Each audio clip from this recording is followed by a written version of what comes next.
Hello students, this is the topic relating to store layout, design and visual merchandise under the retail management. Now what is the objectives of store environment? The purpose is to get the consumers into the store. It serves a critical role in the store selection process. The store itself makes the most significant and last impression. Important criteria include cleanliness, labeled prices, accurate and pleasant checkout clerks, and well stocked shelves.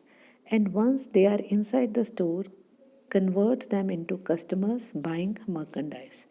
The more merchandise customers are exposed to, that is presented in an orderly and logical manner. The store environment focus. Retailers need to focus attention mainly on in-store marketing, that is marketing dollars spent in the store in the form of design, merchandise presentation, that is visual display. In-store promotion should lead to greater sales and profits. Bottom line, it is easier to get a consumer in your store to buy more merchandise than planned than to get a new consumer to come into your store. Now, what are the objectives of good store design? Design should be convenient with image and strategy, positively influence consumer behavior, consider cost versus value. It should be flexible, recognize the needs of disabled.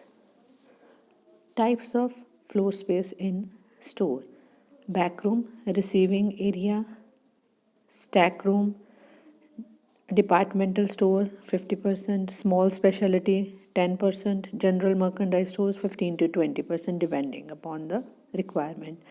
Offices and other functional space: employee break room, store offices, cash office, restrooms.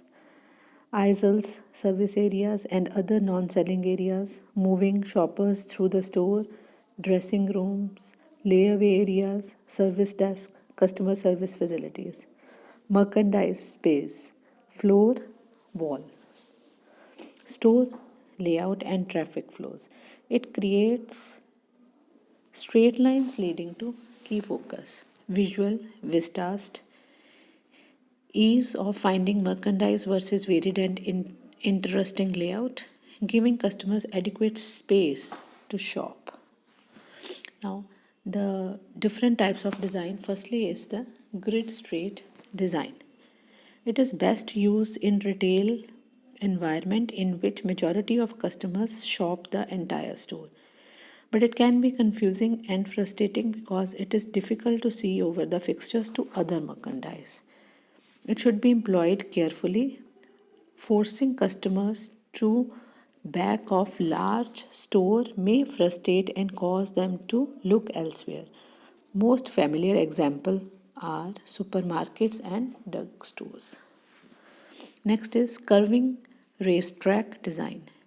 Major customer aisles begins at entrance, loops through the store, usually in shape of circles, squares or rectangles, and returns customers in front of store. Exposes shoppers to the greatest possible amount of merchandise by encouraging browsing and cross shopping. Free flow layout. Fixtures and merchandise grouped into free flowing patterns on the sales floor. No defined traffic pattern. Works best in the small store under 5,000 square feet in which customers wish to browse. Works best when merchandise is of the same type, such as fashion apparel. If there is a great variety of merchandise, fails to provide cues as to where one department stops and another starts. Spine layout. Variation of grid, loop and free form layout based on single main aisle running from the front to the back of the store, transporting customers in both the directions. On either side of spine, merchandise department branch of low end and back or side walls. heavily used by medium-sized specialty store ranging from 2,000 to 10,000 square feet. In fashion stores, the spine is often subtly used by a change in the floor coloring or surface and is not perceived as an easel. Now next is location of departments, impulse products, different types of products, demand or destination area, seasonal needs, physical characteristics of merchandise, adjacent departments. Now what are the feature areas? The areas within a store designed to get the customer's attention, which include end caps, that is displays located at the end of the aisles, promotion aisles, freestanding fixtures, windows, walls, point of sale displays or areas. Now what are the different types of fixtures type? It may include straight rack, that is long pipe, suspended with supports to the floor or attached gondola, that is large base with vertical spine or wall, lifted with bamboos, four-way fixtures, two crossbats, round rack which revolves, and other common fixtures are tables, large bins, etc.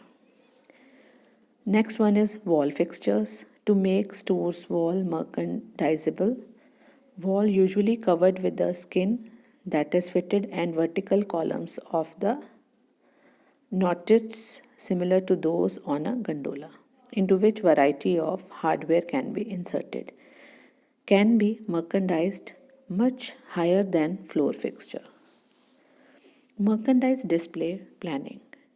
Shelving that is flexible, easy to maintain, hanging, ragging, small rods inserted into gondola to show the items. Folding, the items are folded and these are stacked on the shelves. Stacking, for larger merchandise, they can be stacked on shelves.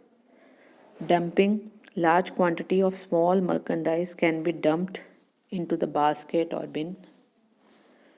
Now, there are three psychological factors to be considered in merchandising stores. First one is value or fashion image. Trendy, exclusive, pricey versus value oriented. Angles and sightiness. Customers view store at 45-degree angles from the path they travel as they move through the store. So most stores set up right angles because it is easier and consumers less space. Vertical color blocking. Merchandise should be displayed in vertical bands of the color wherever possible. It will be viewed as rainbow of colors and it will give the good merchandise. It creates strong visual effect that shoppers are exposed to more merchandise. Thank you.